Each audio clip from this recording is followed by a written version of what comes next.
Pessoal, hoje eu queria comentar com os irmãos algumas atitudes para uma vida espiritual fervorosa. Uma vida, eu poderia até tirar o espiritual, mas uma vida, porque na realidade, essa questão dessa divisão de vida espiritual, vida material, para vocês terem noção, o judeu não tem muito isso não. Para ele, vida é vida. Vida é vida. Ok? Eu estando bem com Deus, irmão, estando bem com Deus, está ótimo. Ok? Então, mas eu coloquei ali para os irmãos compreenderem. Então, algumas atitudes que precisamos ter para uma vida mais piedosa, em um mundo tão complicado, em um mundo tão distanciado de Deus cada vez mais, em um mundo tão frio. Mas eu quero convidar você nessa noite para aprendermos, para mergulharmos. E se tem alguém aqui com desejo no coração de ter uma vida diferente, uma vida disciplinada, uma vida devota, alguns conselhos, algumas atitudes que precisamos tomar. E aqui entra muito a questão da disciplina. O homem carnal, o homem que não quer Deus, o homem que não quer compromisso, essas atitudes passam longe. O homem que quer ser livre, entre aspas, ele não quer fazer e não ter compromisso nenhum. Ele não acredita nisso. Ele acha que isso não é para ele. Talvez ele pense que até é legalismo. Mas será de fato isso? Então nós vamos tentar trabalhar nas Escrituras Sagradas esse processo, onde a Bíblia vai nos ajudar e nos orientar a ter uma vida, um coração dedicado a Deus, uma vida e um coração que realmente teme o Senhor e coloca em prática a vida cristã, o dia a dia. O homem carnal não quer isso, ele não quer compromisso nenhum, ele não quer esse trabalho, né? Ele acha que ele quer viver livre, mas miserável esse pensamento. Grandes almas são aquelas que foram reverentemente a Deus, entendendo que a natureza humana é corrompida e que mesmo essas atitudes, sendo um desejo do nosso coração, é impossível colocar em prática se Deus não nos capacitar. Então a verdadeira mulher e verdadeiro homem de Deus, ele entende isso, que por ele só, ainda que ele possa ter esse desejo, mas sem Deus ele não consegue colocar em prática. Mas se você tem o desejo, é o primeiro ponto, e é o primeiro passo para as coisas começarem a mudar no teu coração, na tua vida, e você ter uma vida mais fervorosa, mais piedosa diante de Deus. Então eu queria, dentro dessas atitudes, eu queria falar de uma agora, a primeira. Pode passar aí, Marcão. Botou aí? A primeira, lidar com o pecado. Marcão, aí tu vai ter que dar um clique aí. Aí vai para outra página. Não. Eu fiz errado, né? Porque mas eu vou colocar aqui. Vai naquela página, vai clicando. Pode ir clicando tudo. Vai clicando. Isso. Mais um clique aí. Aí eu botei uns textos aqui. Lidar com o pecado. A primeira coisa que a gente precisa entender, que o pecado é algo destruidor, é algo terrível, e que as pessoas, e principalmente nesse tempo, o período que nós estamos lidando, o pecado ele foi levado a seco, ou ele foi menosprezado, e tem sido isso, nas escolas, no dia a dia, nos relacionamentos, e o pecado, ele ganhou alguns nomes extravagantes, né? É pecado, mas temos uns nomes extravagantes, né? Eu vou tentar dizer um nome aqui, de repente, eu estou com sentimento de culpa, mas aí a gente tenta avaliar algumas coisas, e senta com alguém, num sofá, bate aquele papo, sempre tentando aliviar. Então nós colocamos situações que ela é pecado, ela atinge, ofende a Deus, ofende o próximo, só que nós damos outros nomes, né? E a gente vai se perdendo. Então a gente precisa lidar com o pecado. Spurgeon vai dizer assim: não brinque com aquilo que levou o nosso Senhor para a cruz. O pecado, quando ele entra na vida da pessoa, ele destrói. Ele é um mal terrível. Então a gente não pode brincar com aquilo que levou o nosso Senhor para a cruz, né? E uma das coisas que a gente precisa aprender, tá, é dar nome ao pecado. Quem já leu o livro aqui, De Volta para a Santidade? Quem já leu esse livro? Gente, ninguém... Vocês não querem ser santo mesmo, ô Jesus. É um livro muito interessante que vai trabalhar essa questão do pecado, vai falar do pecado de pensamento, pecado de palavras e pecado de atitude. E eu achei isso fantástico. Dá nome ao pecado. Olha o que diz a palavra em Josué capítulo 7, verso 19. Então disse Josué a Acã: filho meu, dá glória ao Senhor, Deus de Israel, e a ele rende louvores, e declara-me agora o que fizeste, não me ocultes. Então Josué chega para Acã, um homem que desobedeceu, que roubou, que escondeu uma capa babilônica debaixo da sua tenda, na sua casa. E a sentença chegou de Deus para Jael, Jael começou a perder. Olha o que o pecado faz. O pecado, quando ele entra para dentro da nossa casa, quando a gente esconde algo pecaminoso dentro da nossa casa, olha o que acontece. O povo de Israel perdeu. Quando você leva pecado para a sua casa, meu irmão, a sua família perde, o seu casamento perde, os seus filhos perdem. Então não é brincadeira. Então a gente tem que aprender a lidar com o pecado, porque é muito sério. A Bíblia diz que o pagamento do pecado é a morte. E nós precisamos dar nome. Josué pergunta: o que você fez? Interessante, quando a gente pega os nossos filhos, né, quando faz alguma coisa errada, o que a gente pergunta? Pelo amor de Deus, o que você fez? Primeira coisa que eu pergunto. Quem pergunta assim? Todo mundo. Não me esconda, o que você fez? Meu pai falava isso. Meu pai falava assim: olha, é melhor você falar a verdade e dar nome, porque se eu descobrir que tu está mentindo, eu ia quebrar você em 2, vou quebrar em 4. Meu pai era bravo, baixinho, bravo. Mas como eu amava, como eu agradeço, né? Pelas havaianas que eu voava. O que você fez? Nós devemos dar nome. Se há ressentimento, se você está ressentido, admita: eu estou ressentido, você me machucou. Dê nome, não tente maquiar. Deus não trabalha com maquiagem, o pecado, a face dele é horrorosa. Confesse, abre o teu coração. Se está ressentido com alguém, diga: olha, eu estou ressentido com você.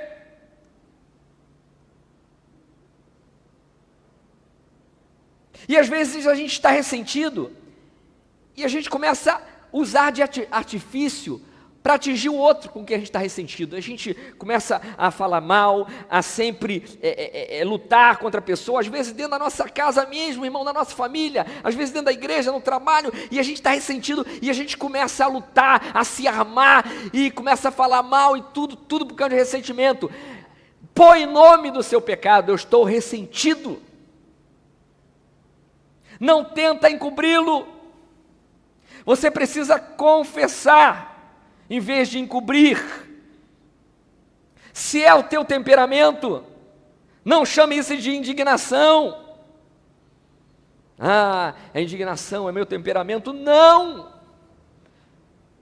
A Bíblia diz que nós devemos ser pacientes. Então, como a gente está fazendo um glamour?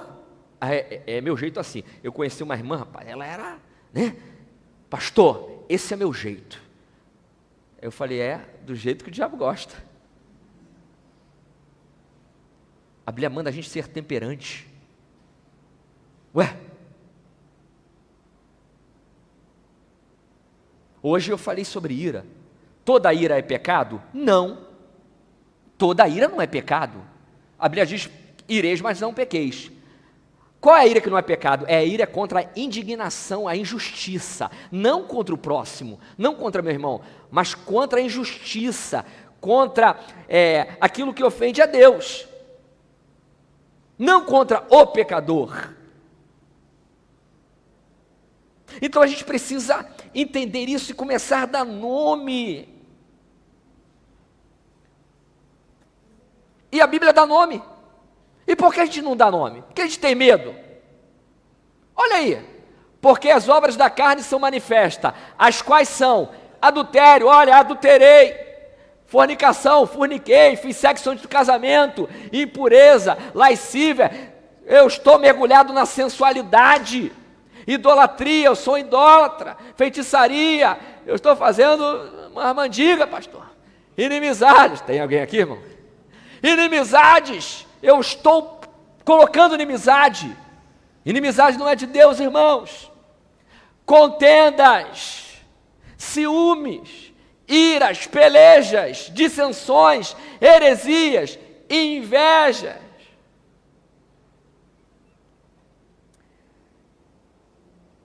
O quebrador de pedras era uma vez um sujeito muito simples, que ganhava a vida quebrando pedras. O camarada ganhava a vida quebrando pedras. Fortão assim, que nem o pastor, grandão. Só a Aline me acha assim, tá bom. Minha esposa me achando assim, meu, Vamos lá. Ele tinha saúde, tinha emprego, tinha família, mas vivia inteiramente, permanentemente insatisfeito. Tinha tudo. Um dia ele passou em frente à casa de um homem muito rico, importante, e sentiu uma terrível inveja ao vê-lo cercado de bens valiosos e pessoas importantes. Aí ele pensou assim: como ele queria ser como aquele homem, como eu queria ser como ele, né? Então, inexplicavelmente, como num passe de mágica, pum, ele foi colocado no lugar do rico. E ele continuou a sua caminhada. Ele continuou, começou a usufruir de luxo, poder, passou em frente daquela casa.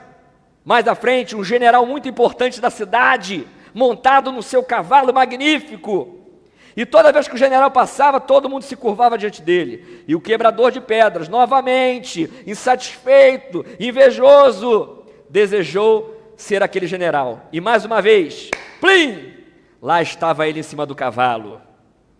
Mas quando ia começar a desfrutar do prestígio do general, caiu do cavalo devido ao forte calor do sol do meio-dia. Então, olha esse sol que poderoso. Adivinha, irmãos? Virou o sol. Mas quando ia começar a experimentar todo o poder de seus raios, uma nuvem escura veio e tapou-lhe a visão e interrompeu seus raios. Invejou a nuvem escura, ficou com inveja. Olha, a nuvem, ela é poderosa, ela pode tampar o sol. Plim, plim, irmãos. Virou nuvem escura, virou nuvem. Mas quando foi passando, adivinha quem veio? O vento. Jogou as nuvens fora. Quem que ele quis ser? O vento, meu irmão. Mas quando ia começar o vento jogar as nuvens para bem longe, uma montanha quebrou a força do vento. Aí ele falou: é isso. Eu quero ser uma montanha. Eu vou ser uma montanha. Beleza. Foi lá. Viveu um pequeno momento de satisfação. Mas de repente, um som familiar, ele começou a escutar. Pá, pá, pá. Devagarinho, pá. E o som foi aumentando. Quando ele olhou, quem era? Um homem, um quebrador de pedras. Moral da história: ele era mais forte do que tudo isso, só que ele não enxergou, porque a inveja tomou conta do coração dele, e aquilo que ele era, foi aquilo que destruiu ele, porque ele era um invejoso. A inveja destrói. Dê nome. Ele poderia falar assim: eu estou com inveja, eu não estou satisfeito. Mas ele foi querendo ser tudo e todos, e acabou sendo destruído por ele mesmo. Foi o quebrador de pedras que destruiu a montanha. Dê nome ao seu pecado. Não tente esconder. Deus já sabe o que está no teu coração. Não tenha vergonha de Deus. Não tenha vergonha do seu irmão. A Bíblia diz para a gente confessar, para orar, para ser curado. E por aí vai. Olha aí, invejas, homicídios, bebedices, glutonarias. Olha lá, e coisas semelhantes a essa, acerca das quais antemão vos declaro, como já antes vos disse, que os que cometem tais coisas não herdarão o reino de Deus. Olha Provérbios: o que encobre suas transgressões nunca prosperará. Se você não lidar sério com o pecado, você nunca vai prosperar. Não prospera. Se você não admitir: Senhor, eu sou um ganancioso e passo por cima de todo mundo. Eu minto para meu próprio bel prazer. Enquanto você não der o nome, não confessar, você não vai prosperar na sua vida. Mas os que as confessam e deixam, alcançará misericórdia. Tem que deixar, porque as pessoas vão lá, confessam: estou aliviado. Eu fazia isso, irmãos, eu fazia isso. Ainda mais essa data, olha, essa data, eu me preparava, irmão. Eu cortava minha unha, até na manicure. Né? Eu ia na manicure, por quê? Tinha um processo, né, uma religião que eu pertencia, tinha que lavar os pés, tal. Aí eu falei assim: não, tem que lavar meu pé, tem que estar cheirosinho, né? Senão o sacerdote vai cair duro. Então eu me preparava todo. E tem um momento de confissão. E depois que eu saía de lá, irmão, eu saía numa leveza. Olha, eu saía leve. Eu falei assim: eu confessei para o sacerdote, eu estou voando. Zerou meus pecados, zeraram. Só que eu saía de lá para cometer os mesmos pecados. Aquele que confessa e deixa, alcança misericórdia. Se você confessar para aliviar tua consciência e não deixar, tua vida vai continuar a mesma. Confessa, dê nome, sabe lidar com o pecado, errou, irmão, pede perdão. Pastor, eu fiz alguns votos na minha vida, mas errei. Levanta, peça perdão e continua, irmão. Se confessarmos os nossos pecados, Ele é fiel e justo para nos perdoar os pecados e nos purificar de toda injustiça. Há perdão de Deus para você. Confessa, diga: esposa, errei com você, dê nome. Maltratei. Menti. Abre o coração que Deus vai curar e vai operar. O que interessa é você estar diante de Deus bem. Não se preocupe com as consequências. Obedeça a Deus. Vamos lá, qual é o outro passo? Nunca possuir nada.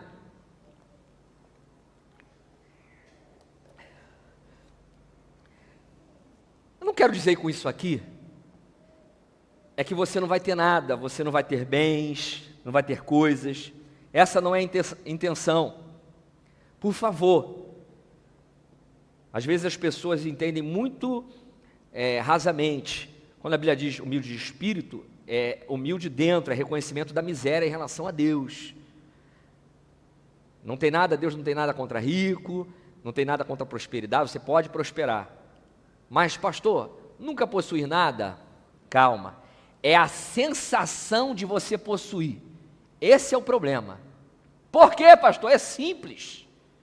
Os textos bíblicos vão explicar isso. Se você acha que você tem alguma coisa, que você possui alguma coisa, você está frito, meu irmão. Você está frito, você vai se prender a isso. E tudo passa. Tudo passa. O ladrão rouba a traça. O que ela faz? Vai destruir O que a ferrugem faz? Não temos nada, irmãos. Nós somos Você que é um bom batista conhece a doutrina da mordomia. Nós somos administradores. É Deus que nos dá tudo, você reconhece isso? Não tem essa sensação. O problema não é você ter, é você achar que é teu. Você achar que aquilo lá é teu e ninguém tasca. Irmãos, quando a gente tem isso dentro do nosso coração, a Bíblia diz assim: seja a vossa vida sem avareza. Aí quando você passa por uma luta, quando você acha que tem alguma coisa, e passa e perde essa coisa, você pula do prédio. Eu vi um vídeo chocante. Tem situações chocantes, pessoas que perdem. O Setembro Negro, irmãos, o que aconteceu nos Estados Unidos? As pessoas se jogando do prédio, se jogando em tudo que é lugar, desesperados, se matando porque perderam dinheiro. Não é isso. A nossa vida não consiste nos bens que temos. Essa é a sensação de você achar que tem alguma coisa que é perigosa. E interessante que desde pequeno nós somos assim. A criança já nasce assim, ó, com o pé fechado, não é não? A criança já nasce assim, ó. Já nasce assim, não é verdade, não é? Aí o brinquedinho, meu irmão, meus filhos, quando eu via brigar por causa de brinquedo, opa, dá o brinquedinho colega. Dá o brinquedinho colega. Olha, a Lívia está falando aí, ó, viu? Dá o brinquedinho colega. Porque nós nascemos assim, a natureza pecaminosa, a gente acha que nós temos alguma coisa, irmão. A vida é como vapor. Tiago vai falar assim: olha, quando você for fazer uma coisa, eu vou numa cidade negociar e vou ganhar dinheiro. Se Deus quiser, Tiago fala, se Deus quiser, você vai fazer isso ou aquilo. E ele diz: a tua vida é como vapor. Então, tem essa sensação e tem essa certeza que tudo pertence a Deus, e nada é nosso, tudo é dele. Nós somos administradores, e bons administradores. Se Ele nos deu, é para a gente administrar para a glória dele, não é nosso, porque se Deus fizer assim, você não tem nada amanhã. Você não tem nada amanhã. E tem muitos casos assim, irmãos. Aí nós trabalhamos a questão do egoísmo, né? Desde pequeno, é meu, tal. Por isso que quando a gente vai lembrando aqui, João Batista, quando estava preso, falou para os seus discípulos: vai perguntar, vê se é ele mesmo que havia de remir Israel, vê se ele é o Messias. Jesus, diga para João, né, que os cegos estão vendo, os paralíticos andando, o evangelho é pregado no reino de Deus. E o próprio João, ele vai dizer: olha, se você tem 2 túnicas, dê uma, se desprenda, irmãos. Vamos para os textos. Eu amo esse texto de 2 Coríntios 6,10, eu amo, entristecidos, mas sempre alegres. Eu falo assim: Deus, como é que é isso aí, entristecido, mas sempre alegre? Eu entendo isso, porque às vezes eu estou passando numa luta, eu estou passando numa moenda, mas lá dentro tem uma alegria que eu não sei explicar, mas hoje eu sei, porque eu sei que é o Espírito de Deus. Vocês entendem isso? Você não experimentou isso não? Está passando um funil, mas lá dentro da tua alma há um fogo, há uma esperança. Por isso que Jesus disse: eu não apago o pavio que fumega. Como pobres, mas enriquecendo a muitos. Como nada tendo. Aleluia. Aí, ó, da onde eu tirei o texto. Como nada tendo.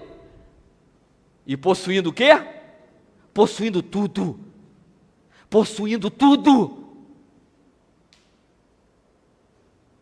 Então tem isso no teu coração. Aonde está o seu coração, aí está o teu. Entendem o que é nada possuir?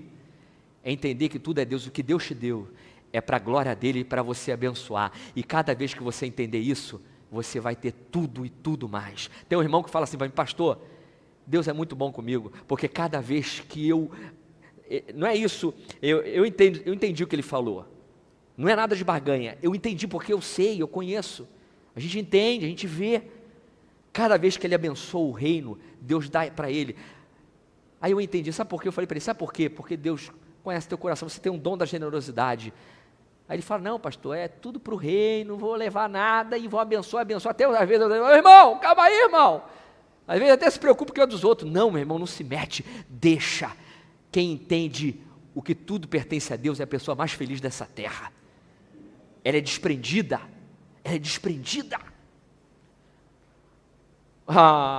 Timóteo, porque nada trouxe para este mundo, e nada podemos daqui. O texto continua para a gente se contentar. Então nada trouxemos para esse mundo, irmão, não vai levar nada não. O homem sai nu do ventre de sua mãe, e como vem, assim vai. De todo o trabalho em que se esforçou, nada levará consigo. Nada levará consigo. De tudo que se esforçou. Irmão, tem gente, a luta é tão grande nessa terra que tem gente que se aposenta num dia e morre no outro. Eu conheço gente assim. A irmã falou assim, pastor, eu estava esperando essa aposentadoria, o varão foi... Aí eu falei assim, fica com a pensão, irmã da glória. Não era para o varão, era para a varoa. Gasta a pensão do varão, ele já está na glória, ele não quer saber de pensão não.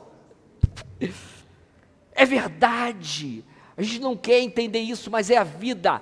Olha que está escrito ali, eu vim sair nu, eu vou voltar nu, do trabalho que se esforçou, não vou levar nada.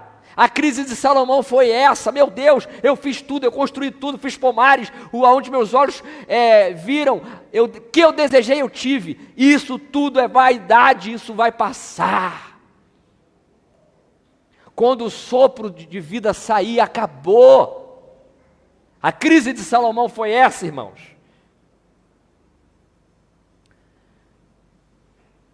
E de sorte que haja em vós o mesmo sentimento que houve também em Cristo Jesus, que sendo em forma de Deus, não teve por usurpação ser igual a Deus, mas fez a si mesmo de nenhuma reputação, tomando a forma de servo, fazendo-se semelhante aos homens, e achando na forma de homem, humilhou-se a si mesmo, sendo obediente até a morte, e morte de cruz. Aleluia. Sendo Deus, ele não usurpou ser igual a Deus. 100% Deus, 100% homem, concílio de Nicéia. Aí gosta, né, varão? Então, meus irmãos, o nosso Senhor foi o maior exemplo de que, tendo tudo, não usurpou ter nada, a não ser glorificar a Deus. E vamos falar isso. Mais um clique, pode passar para o próximo. Penúltimo.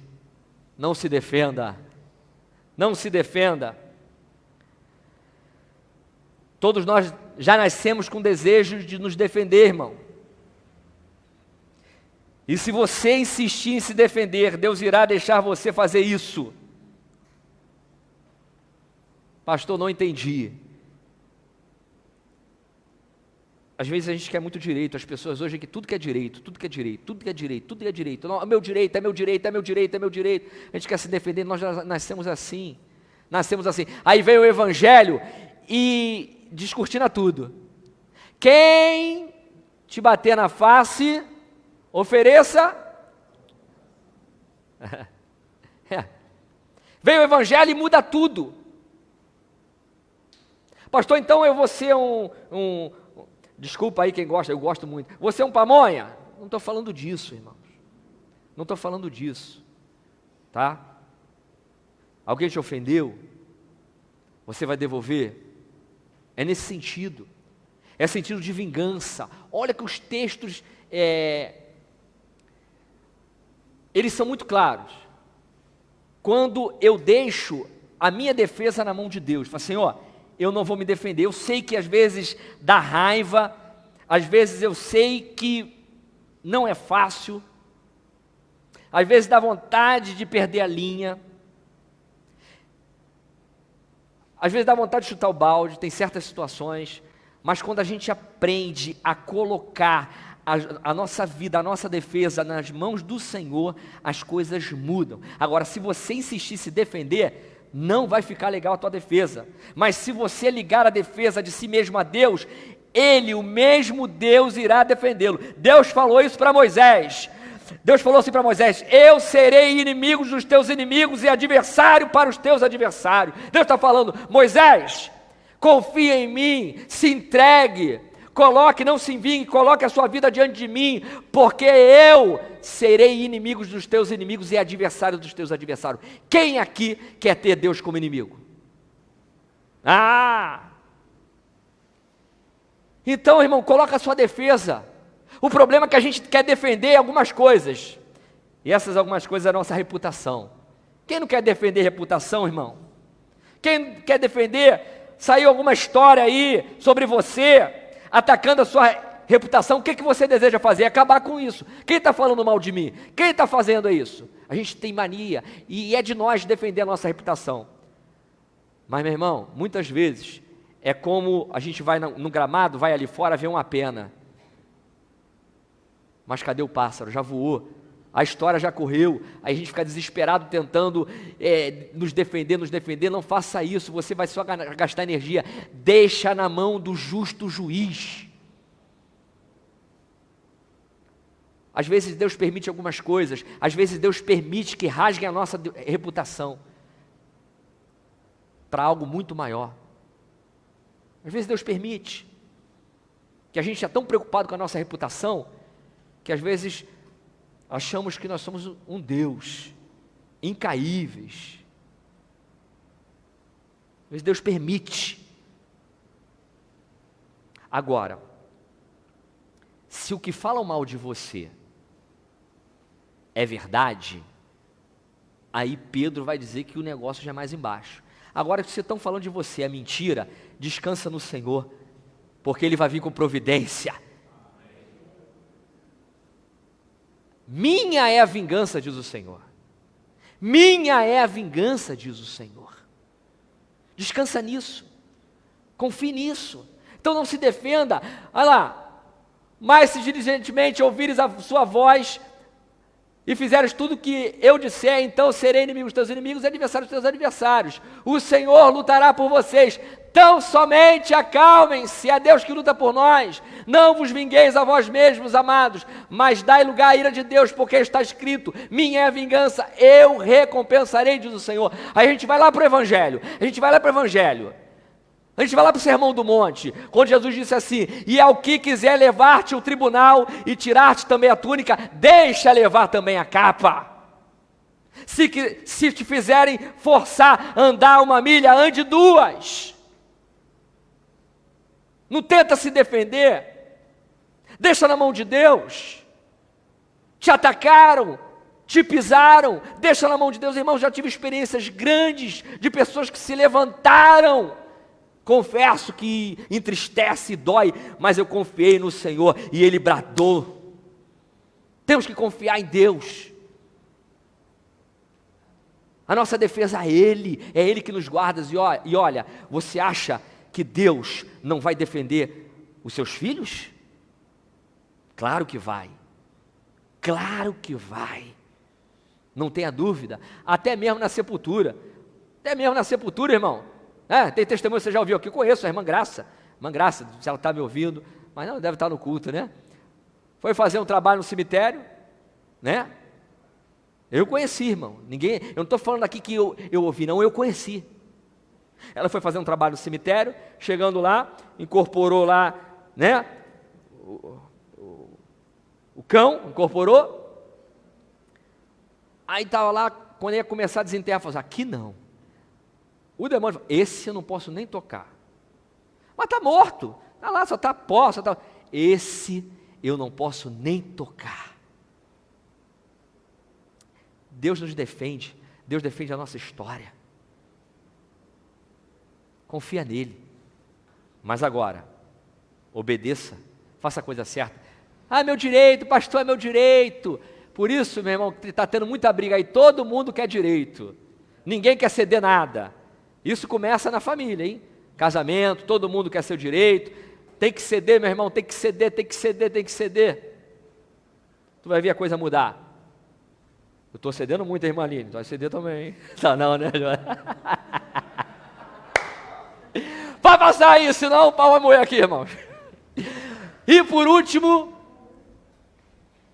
Não, tem mais um ainda. Cuidado com a língua.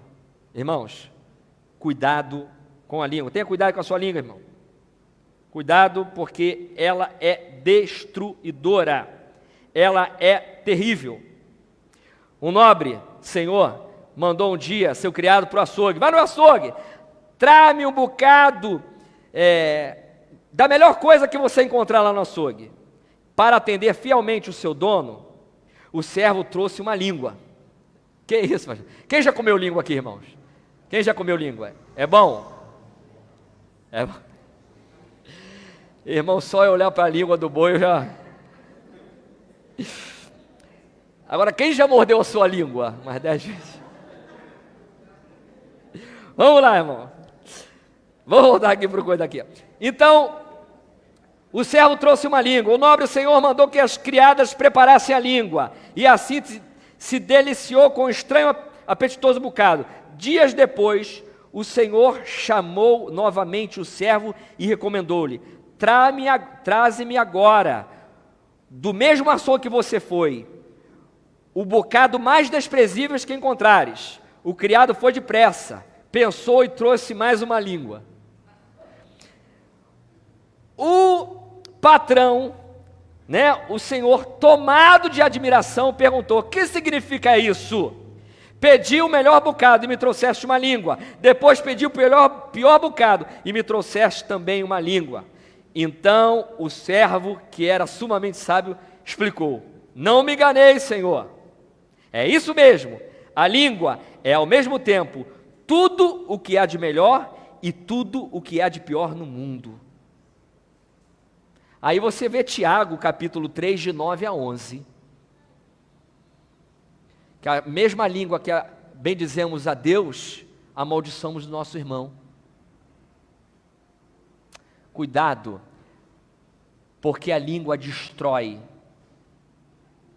casamentos, relacionamentos, família, empregos, reputação, e destrói mesmo. É comparada a uma fagulha que incendeia uma floresta. Assim também, a língua é um fogo, um mundo de iniquidade. Entre os membros do nosso corpo, contamina a pessoa por inteiro, incendeia todo o curso da vida, toda a vida, sendo ela mesma incendiada pelo inferno. Então, irmãos, cuidado, se você sabe que tem algo para machucar o teu irmão, se você sabe que algo foi dito para machucar o teu irmão, não repasse. Não repasse.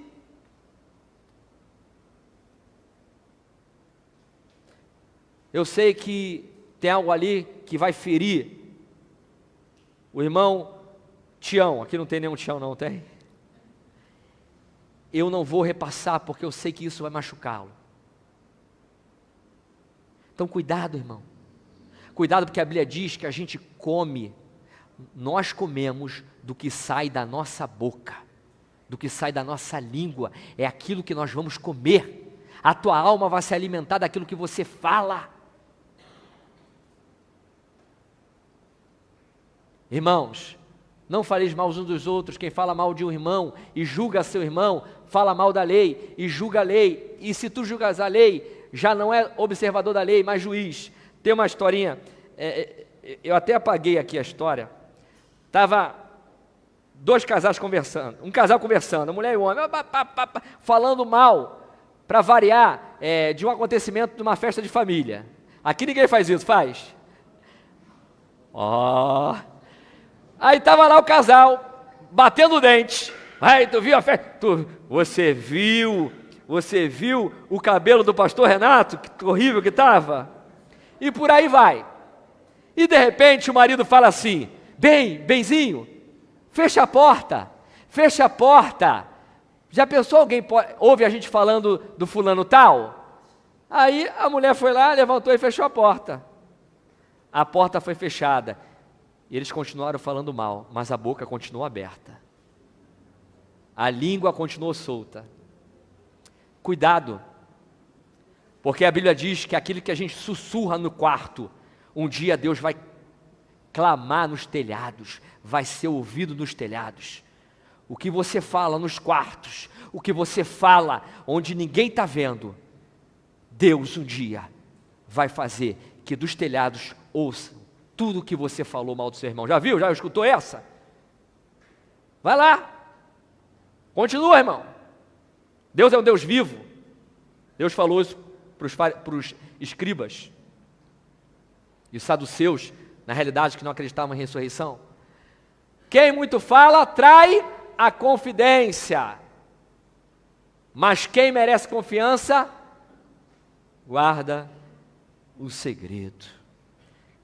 Quer ter uma vida espiritual? Controla a língua. Eu sei que às vezes dá vontade de falar, irmão, mas morde. Come com batata e agrião. Mas segura, porque senão a tua alma vai se angustiar. Quando você for tentado a passar uma história que vai ferir alguém, não fale, ore a Deus. E para terminar, para ter uma vida espiritual fervorosa, mais um clique.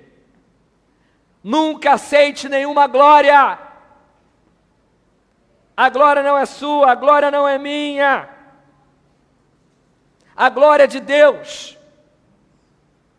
Às vezes nós temos os nossos talentos e queremos mostrar os nossos talentos, queremos fazer tudo. Às vezes nós queremos ter uma reputação legal no meio do povo de Deus. Estou falando nem no mundo, mas no povo de Deus é bom. Mas cuidado, cuidado. A glória é de Deus. Isaías 42:8, eu sou o Senhor e este é o meu nome, a minha glória. Olha o que Deus está dizendo, a minha glória, pois a outro não darei nem o meu louvor às imagens de escultura. Deus não divide a glória dele com ninguém. Em Atos, se não me engano, Atos 25, agora eu perdi Atos 20. Bem, quando vão citar sobre Herodes, que não deu glória a Deus, tem um livro muito interessante que fala da história da igreja e conta um evento que Herodes, ele entra no seu palácio com uma roupa toda prateada e ele construiu o palácio para que os raios do sol realmente entrassem dentro do palácio, principalmente onde estava o trono, e o sol batia lá. Então ele mandou fazer uma vestimenta toda de prata. Quando ele sentava no trono, irmãos, imagine, prata polida, o sol batia, iluminava, e os homens e as pessoas na época ficavam curvadas e nem olhavam para ele. Herodes não deu glória a Deus, foi ferido pelo anjo. Deus não divide a glória dele, a glória é de Deus, não é minha, não é do homem. O teu talento, o meu talento não é para me mostrar, é para servir a Deus e para Ele, para Ele, para Ele e para o nosso próximo.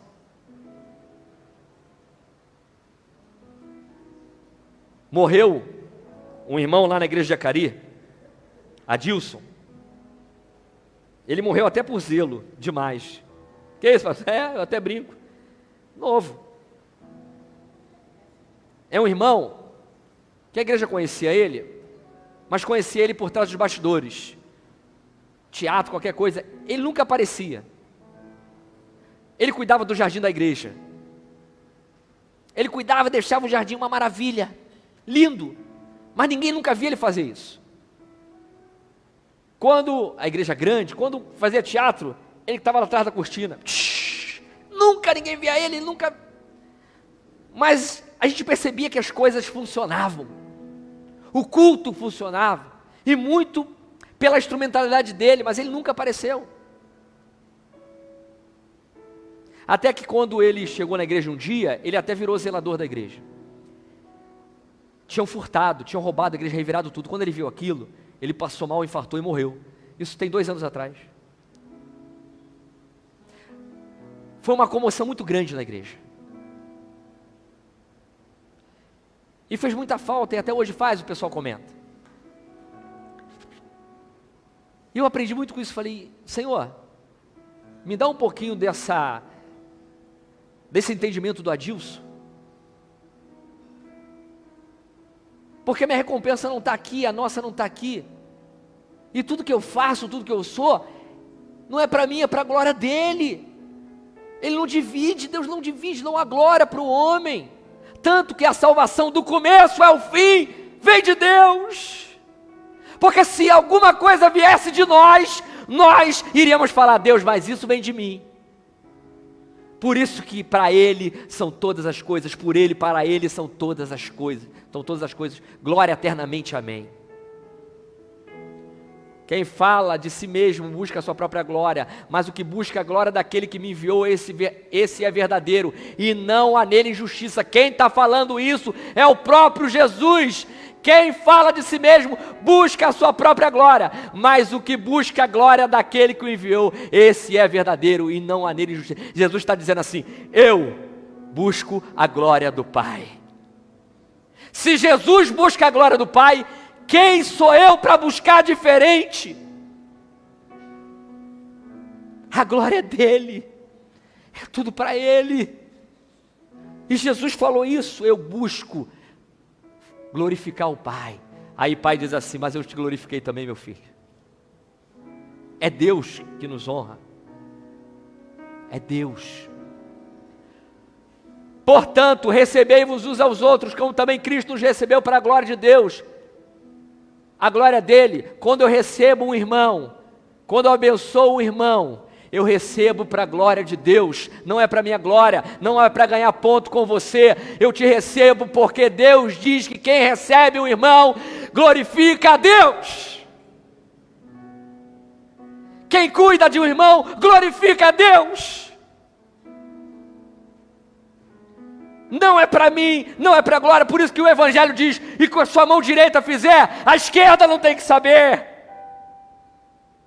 Isso é Evangelho.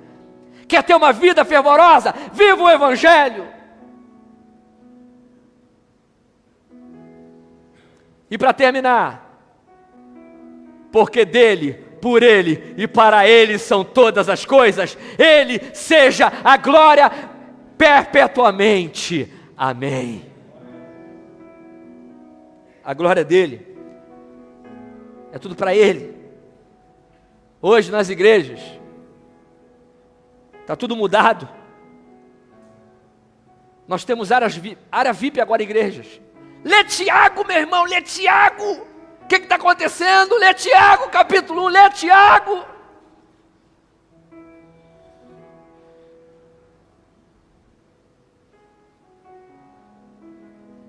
Vamos viver o Evangelho. Lê Tiago quando chegar em casa. Eu até brinquei isso com a Aline, né, Aline? Lê Tiago, lê Tiago, lê Tiago. Brinquei não, falei sério, tá? Lê Tiago. Se um rico chegar aqui, um doutor, e se eu agir diferente com ele, esse culto não é de Deus. Esse culto não é de Deus. A glória não é de homem nenhum, a glória é de Deus e o culto é dele. É para ele. Todos vão ser tratados com o devido respeito na posição que é, mas glória é só de Deus, não há diferença. Amém? Então, se você quer ter uma vida espiritual fervorosa, dê nome ao pecado, irmão. Não brinque com o pecado, não. Comece a confessar o seu pecado. Confessa, deixa. Pastor, está difícil, vamos orar junto, vamos orar. Deus vai te ajudar. Deus é poderoso para te libertar, meu irmão. Não há pecado que Ele não liberte. Nada é seu. Não tem essa sensação. Você pode ter tudo. Você pode ser o homem mais rico do mundo. Mas não tem essa sensação de que é seu mesmo. Tudo é Deus, pega tudo e glorifica a Deus que você vai ver a sua vida.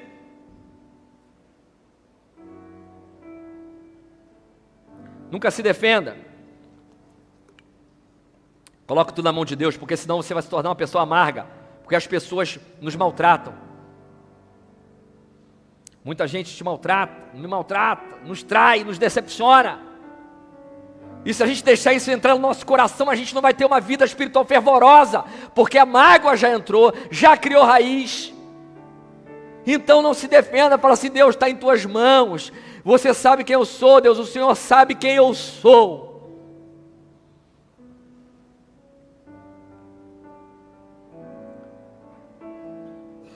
Cuidado com as palavras. Tenha sabedoria. Para você não machucar ninguém. E nunca aceite glória. A glória de Deus é dele somente.